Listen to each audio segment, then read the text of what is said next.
Z letošnjim novembrom pa se ne začenja samo prezgodnje predbožično obdobje, v katerem otroci obljubljajo, da bodo res pridni, pač pa tudi predvolilno obdobje, v katerem to isto obljubljajo politiki.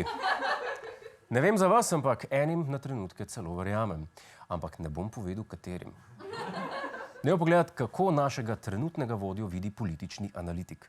Gre za politika s strastjo in ravno zato ga del prebivalstva obožuje, drugi pa nekoliko manj. O stereotipnih lastnostih vodje in vodstvenih kompetencah premijera Janeza Janše politični strokovnjak Bogomil Ferfila.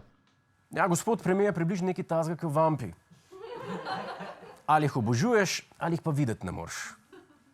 In tudi tistim, ki so jim všeč, je lahko včasih slabo. Je pa res, da gospod Ferfila izpostavlja, da je gospod premijer strasten. Predvidevam, da s tem misli strastno spopadanje z mainstream mediji, pravosodjem in opozicijo, razen če česa ne vemo in je v resnici tudi zelo strasten plesalec tanga. Dobro, ne vem, če ravno pleše z vrtnico rdeče barve, ne? Boljš! Trenutni vodja pa seveda še zdaleč ni edini, ki ga ljudje vidijo kot naslednjega premijerja.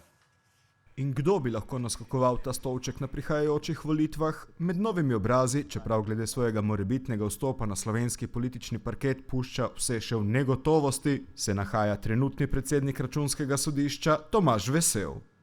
Ne vem za vas, ampak meni se zdi gospod logična izbira za premijerja.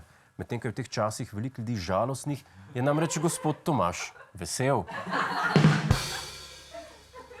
Med bolj verjetnimi kandidati za potencialno vodjo vlade pa je tudi gospa Tanja Fajon, a ima po mnenju strokovnjakov eno pomanjkljivost. Tudi je baba. Se hecam, strokovnjaki očitajo pomanjkanje izkušenj v domači politiki. Zdaj, dejstvo je, da seveda gospa Fajonova ima izjemne izkušnje na evropskem parketu in seveda, če imaš ti izjemne izkušnje in prakso na enem parketu, jih nimaš na drugi. Ni takega človeka, ki bi suvereno obvladoval dve področji istočasno. To je kar zanimivo. Če bi kakšen slovenski nogometni klub dobil okrepitve iz evropskih igrišč, bi bilo to pohvalno. Ko pa v tem pride političarka, je pa to slabo. Sploh pa, a politik ne more obvladovati več področjih hkrati. Zakaj pa ne? Dajte pogledati našega trenutna vodja. Obvlada praktično vse. Razen sprejemanja odstopov pa prevzemanja sodne pošte. Drugače pa vse. Hej, to je naš YouTube kanal, klikni na ta gumb in se naroči, da boš na tekočem. Polajkaj pa nas tudi na Facebooku in na Twitterju, pa na ulici, pa na kakšnem javnem WC-ju.